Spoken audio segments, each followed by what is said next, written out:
We always buy great quilting tools from these folks because they're efficient tools and last a very long time.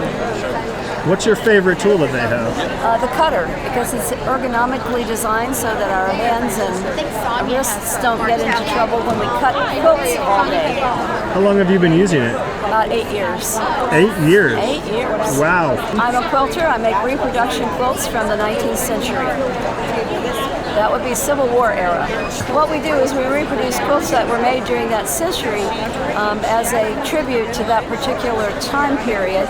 And then we have an exhibit at various quilt shows to show those off and educate people about that particular era of quilting. At that time, the quilting fabrics, of course, were very difficult to come by, and many of them were made from old curtains or old fabrics or old shirts, or just scraps of fabric, whatever they could find. So it's just kind of a historical project that we work on. Would you say that these tools help you with that project? Yes, they make your quilting much more accurate, which is the name of the game. If you're making a quilt, for example, that's 15 or 20 blocks, and you're going to set them side by side by side, and you're off by 1/16 of an inch, and you multiply that by 20, and at the end of the day, your quilt is a different size. Well, I'm a retired person, and I just quilt for myself. You just quilt.